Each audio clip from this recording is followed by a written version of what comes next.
What's going on, everybody? It's Joel with Muddy Crux Off-Road. Today we're going to be talking about what you should know about a Jeep Gladiator before you buy one. So behind me I've got a 2020 Jeep Gladiator Rubicon. So this is one of your higher trim packages. There's a couple of them higher than this, but this is the staple of Wranglers and Gladiators and Jeeps, really. So anything Rubicon, if you know anything about Jeeps, you know about Rubicons. So just a couple things on the outside here. You get the Rubicon specific bumpers that have the tow hooks. You get what they claim to be rock sliders on the corners and underneath the doors. You get the factory flares. These come on all the Gladiators. There's a couple different styles of it. This particular one has a diamondback hard bed cover. It's pretty cool. See if I can figure out how to operate it. So this is a Jeep add-on. You can buy these at the dealer. This truck is Line-X'd and has the bed cover on it. Not a very big bed on the Gladiators, but it serves the purpose. So this is another view. You have your rock sliders on the bed down there, and these are also considered rock sliders. They're metal, so they're better than just bouncing your rockers off rocks if you're going to take this off-road in the stock form. It comes with 33-inch tires from the factory. There's several different wheel options you can get depending on your trim package. We're going to take a look inside here.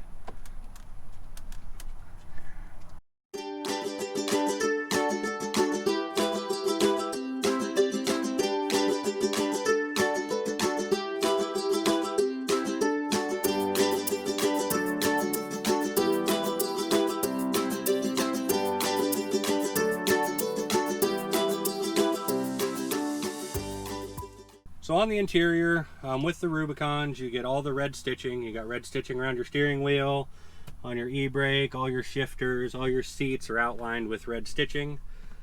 You get the red trim on the dash. Normally in most Jeeps, all the red here is all black. This one has the big touch screen. I don't know if I can make it turn on or not. So you get all your fancy climate controls. You can dim your mirror, you can turn your backup camera on without actually being in reverse, so you can see behind you. Turn that off. This one has the Uconnect apps, which is just all your different things that you can do on here. You have navigation, obviously your phone, Bluetooth, and then your settings goes into all your normal stuff that you find in your settings, I suppose. This one here has a digital dash. In the middle here, when you first start it up, it gives you the fancy Rubicon logo.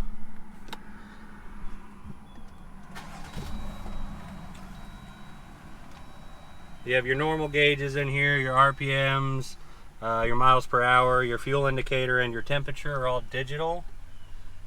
And then this is what I really like about the newer Gladiators anyways. I'm not sure if it's in the newer Wranglers. The four-wheel drive indicator on your dash right here, I'm not sure if you can see it. You can see your 2 high, your 4 high, neutral, and 4 low, so that way you don't have to look down whenever you're shifting. In the Rubicons, you've got auxiliary switches that are from the factory, so you can wire up lights to these. You've got electronic disconnect sway bars as well as electronic lockers, so that's pretty cool coming from the Rubicons.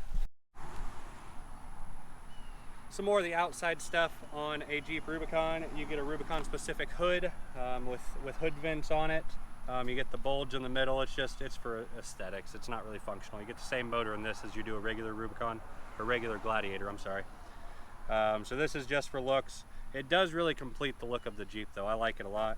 So on the newer Jeeps, you have an option for LED headlights. This one has them in here. So these are basically the headlights that everybody upgrades to. You can buy them off Amazon, or you can buy them from the factory. These ones are brighter, they last longer. And then on the JLs, there is an option for a stubby bumper. I'm not sure if you can get it on the lower trim packages, but I know it comes on Rubicons. But it is an option that you have to pay extra for. The modular bumper, what that means is there are bolt-on wings that come out and cover your tires, and you can actually take those off and turn the stock bumper into a stubby bumper, and you retain your factory mounting, or your factory tow hooks on the front bumper.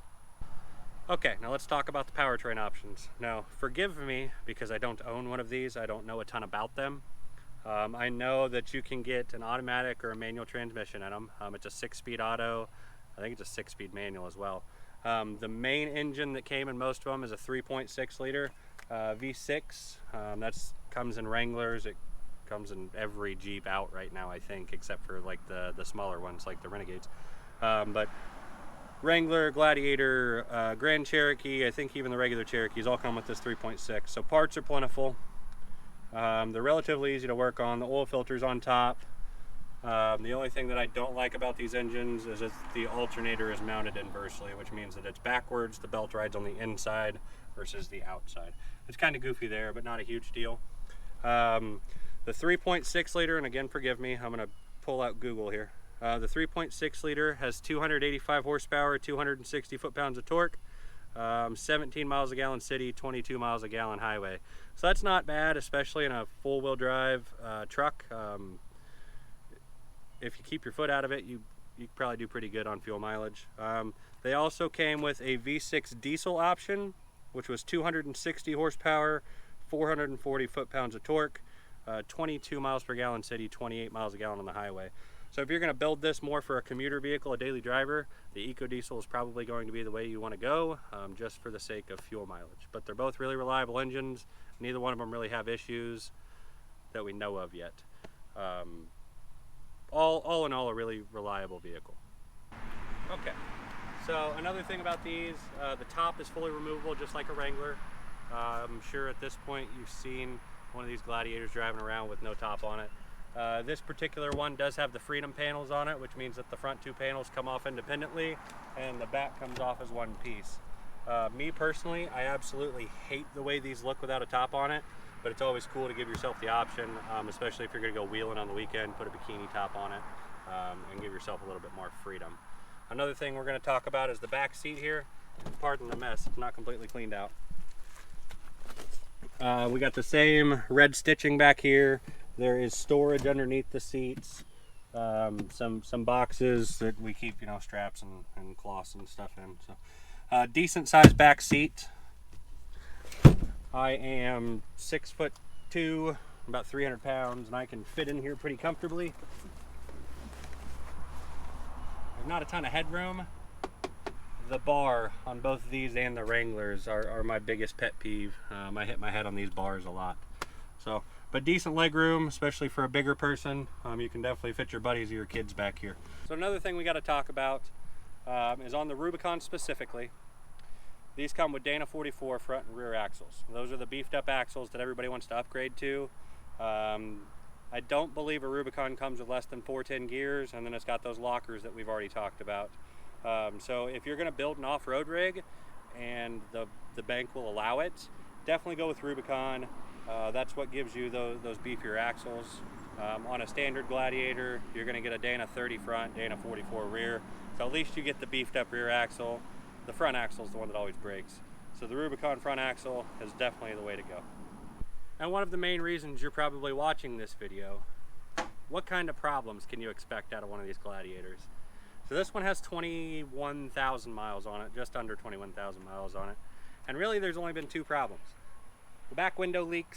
It used to leak. Jeep fixed it under warranty. And then the actuator for the lockers, for your electronic lockers, that one did go bad. Again, completely under warranty. All it did was it locked in the rear axle one day when he went to leave for work, and it wouldn't unlock. It had to get towed to the dealership. They replaced that actuator. All's been good elsewhere. But otherwise, it's just been standard maintenance. Oil changes, tire rotation, stuff like that. It hasn't nothing serious at all. All in all, a very reliable and dependable vehicle. Well, once again, guys, I just want to thank you so much for watching. We're going to do another Gladiator video here. We're going to do the 5 things I like and dislike about it, and then we're going to do some JKU videos. So make sure you subscribe, hit the bell, comment down below if I missed something or what you want to see next. I'll catch you on the next one.